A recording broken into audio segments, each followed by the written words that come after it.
Hi, my name is Daryl Mangosing, and I am a graduate student in public health at Tufts University School of Medicine in Boston. For my master's practicum, I am doing a Photovoice project among members of the Young Adult Community Advisory Board from FACS under the guidance of Claire Berman from the Health Education and Communication Committee. This Prezi presentation is intended to serve as a training session and orientation prior to going forward with the Photovoice project. Please follow along and listen closely as I go over each section of the presentation. First, I want to ask you to think about visual media and about how photos and videos are used in everyday life. Is it to document your experiences? Posting it on social media for friends, family, or even the public to see? Or to pass down information? Photos are traditionally used in Photovoice, but what is Photovoice? It was first used in the early 1990s by researchers in China studying reproductive health. They describe Photovoice as the process by which participants can identify, represent, and enhance their community through a specific photographic technique.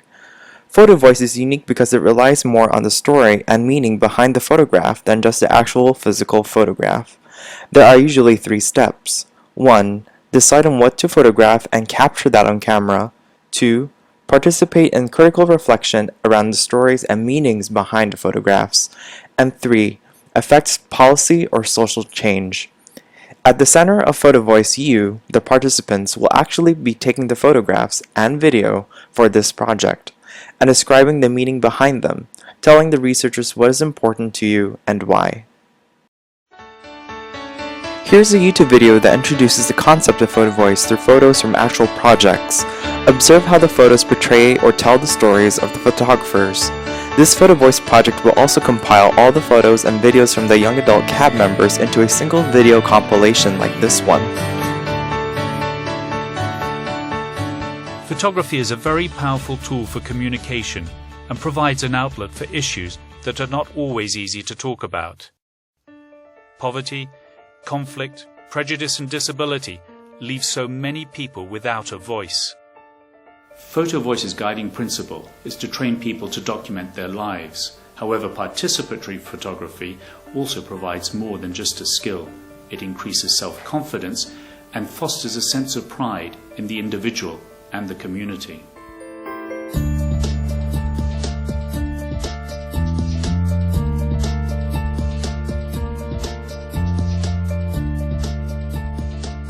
Storytelling with images brings great strength in many different ways.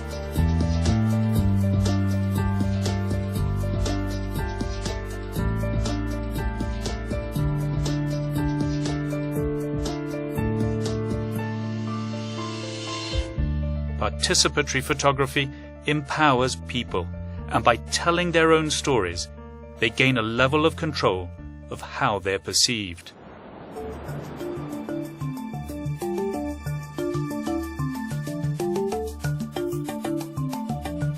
For 10 years, Photovoice has built a unique track record and is a leader in the field. With a small team of professionals and volunteers working with a much larger team of trainers, facilitators and photographers, they have delivered over 50 workshops and community-based projects across 23 countries to hundreds of participants. Photovoice always works with partner organizations, from tiny community-based projects to international NGOs. Photovoice also shares its learning by producing resources that are used around the world.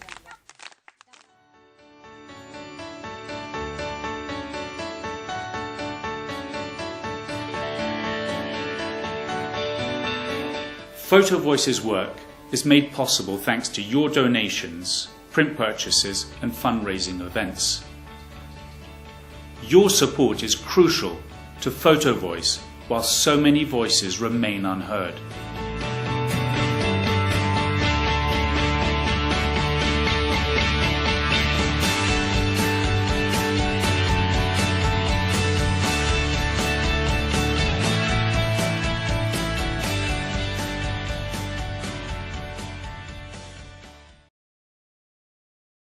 So, what will you be doing? First, you'll be capturing yourself in your community and environment in the way that you see it. Then, we will come back together as a group to discuss the stories around the photographs or videos, which is what we call a focus group discussion. Finally, we will use the digital media and narratives to shape social interactions between your peers, in facts as well as others. Taking photos and recording video is rather simple, point and click. However, a certain amount of power comes with being a photographer.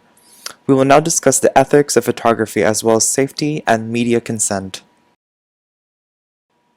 There are two main issues around ethics. The first is invasion of privacy. How can someone's privacy be invaded while taking a photo? It is a violation of privacy to take someone's photo or video without his or her permission. Even if the person did not appear to object, not asking permission may cause that person to be upset when their photograph or video is publicized and could potentially put the photographer, you, in danger. Permission must be granted before the photographer or video is taken, even if the photographer believes they will lose naturalness or authenticity. It is suggested to learn the art of patience. Many professional photographers actually spend most of their time behind a camera just waiting. You may wait until the subjects have forgotten you are there so that naturalness is returned. By asking permission, the subject gains trust in the photographer and gives a chance for the photographer to discuss what they are doing and explain the Photovoice project. The general rule is a participant is not required to receive their signature when taking a picture or video of a group of people where individual faces are not recognizable, or the photographer is taking a photo of something and a person just happens to walk into the shot by accident. What should you do if someone does not want their picture or video taken? Some people may not want their photograph or video taken and will have individual reasons for this. Do not pressure someone. People often feel protective of their communities or identity and for this reason may not want their photograph or video to be taken. The second issue is making sure that photographs or videos and narratives are an accurate representation of the community and its members.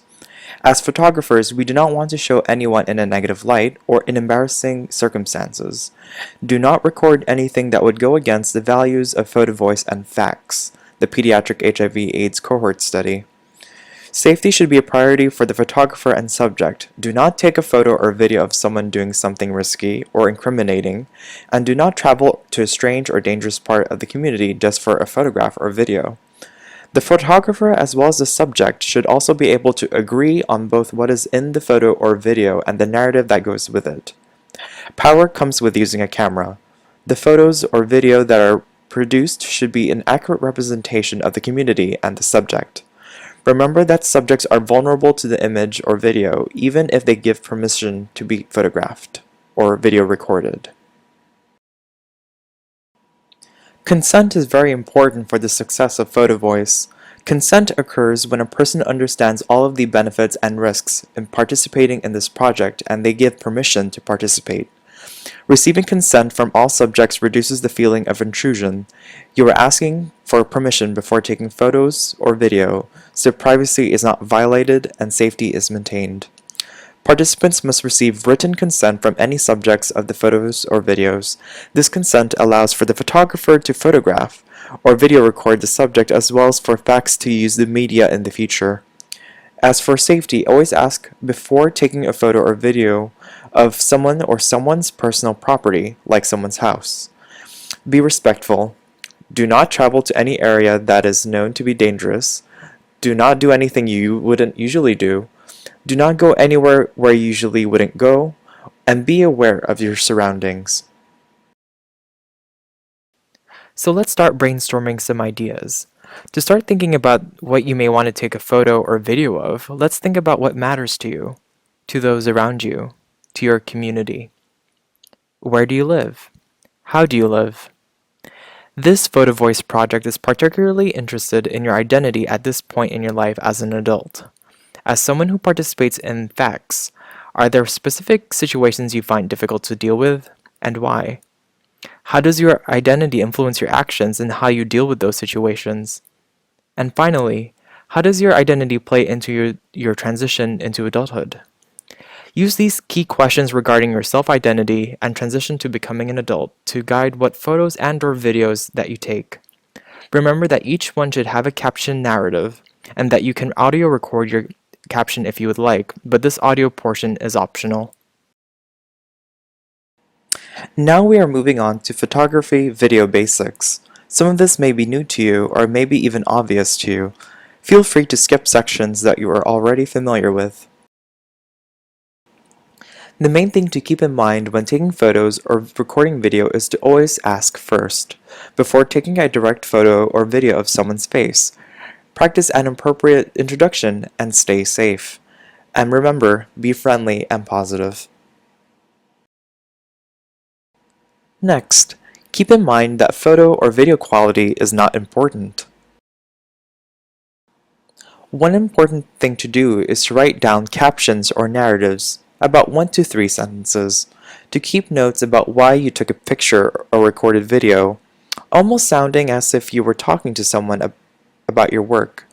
Here's an example of a photo with a caption narrative from the photographer who took it. The photographer provides a theme and adds more detail.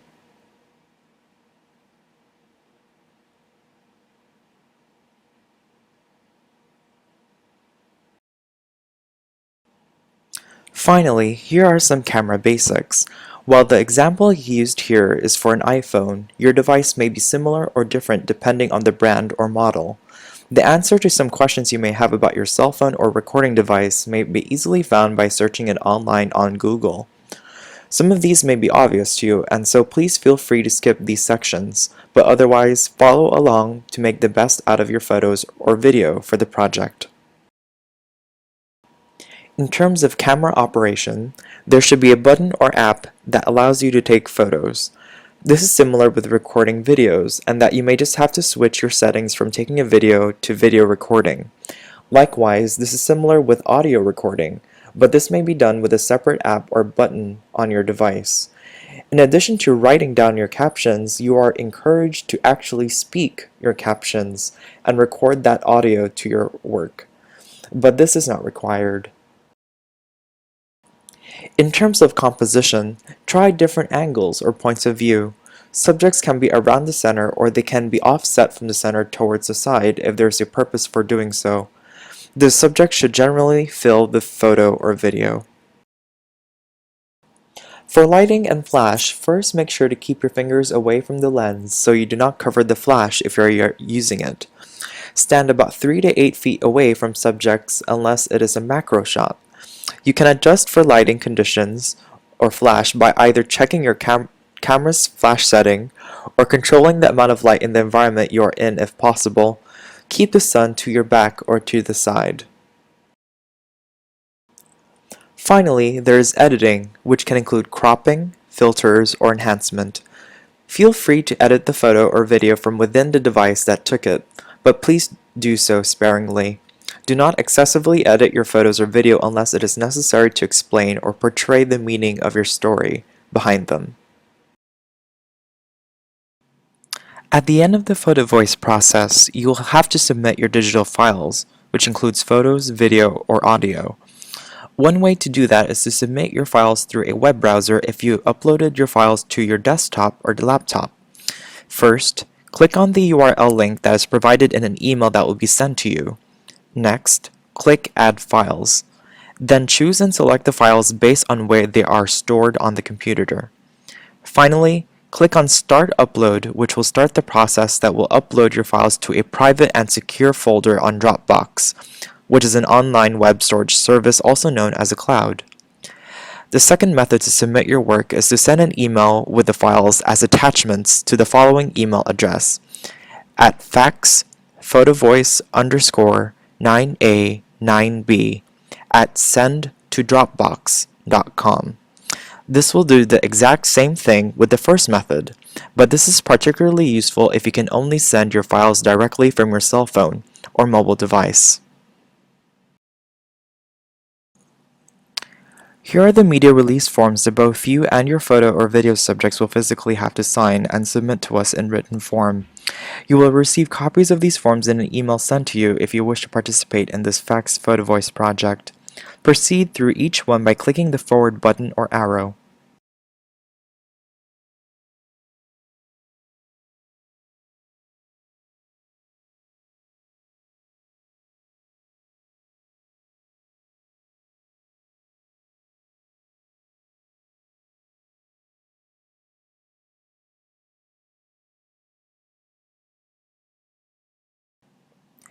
You will be given about 2 weeks to take photos and/or video.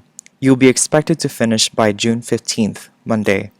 Remember that there are no limitations to the number of photos or videos you can take, but please be reasonable as this is only a summer project. Once you are done with taking photos or video recording, please remember to immediately submit all of your digital files to us. You do not have to wait until June 15th to do so, but you are given until that time to finish all of your work. At the next session, we will be discussing the photos and videos that you all have taken. Be prepared to discuss what the photos or videos are of and what they mean to you, to the entire group. If it helps, write down what you have taken and the meanings behind them as you go. We will also be brainstorming goals and ways in which we can use this visual media to spark dialogue among your peers and facts. Please expect to have this focus group on the June call on the 23rd. This concludes the Photovoice training and orientation for this FACS Photovoice project. If you happen to have further questions, please feel free to contact Claire Berman at cberman@hsph.harvard.edu or call her at 617-432-1853. Thank you so much for your time and attention.